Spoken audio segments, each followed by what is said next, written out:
Hey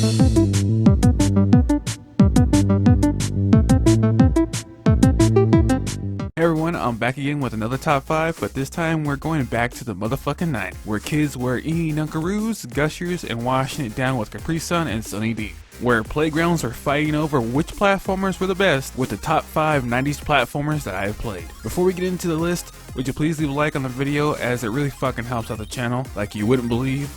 But now, let's get on to the list. At number 5, we have Donkey Kong Country. I remember playing this game at a Toys R Us back in the day at the time of its release in 1994 on Super Nintendo. It wasn't until a month or two later that I was able to play Donkey Kong Country at a friend's house. Playing it was pretty fun and funky with the music, especially Aquatic Ambience being one of my favorite tracks. I played Diddy most of the time with my friend because he was player 1, but was kind of bad, so I ended up beating most of the levels anyway. If you have a chance to play Donkey Kong Country, do it because it's one reboot worth your time.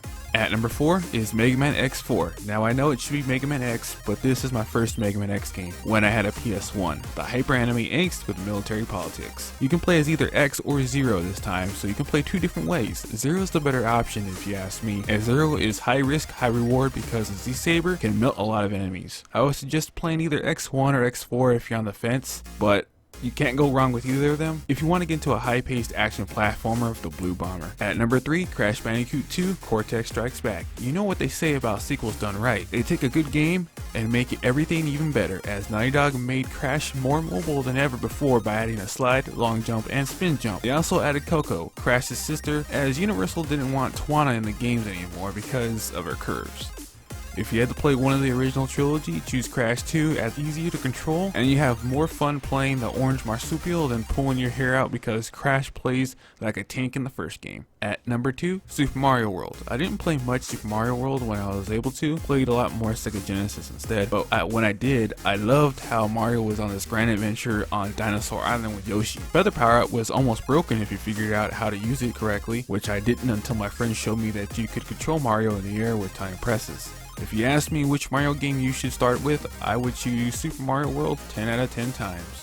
At number 1, Sonic the Hedgehog 3 and Knuckles. Sonic was the edgy new kid on the block in the early 90s, and the only one who would square up to Mario. With the release of Sonic 3 and Sonic and Knuckles, Sega advertised that if you got both games, you can make one super adventure by locking Sonic 3 onto Sonic and Knuckles for 12 levels instead of 6. You also have tracks composed by Michael Jackson, but he didn't like how the Sega Genesis made his music sound, so he took his name off the game. Launch Space being one of my favorite tracks next to Ice Cap Zone. I would play this game for hours, even starting over after I got to Carnival Night Zone because of that damn barrel. If you want the best of what OG Sonic has to offer, then get yourself a copy of Sonic 3 and Knuckles on Steam because it's pretty cheap right now.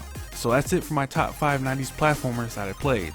There are other ones that I played, but I wanted to start off with some of the fun ones. Look forward to the next volume, but for now, leave a comment below on your favorite platformer, and I'll talk to you guys next time. Hey guys! I hope you're all enjoying the holiday season, but don't forget to spread some joy our way by subscribing.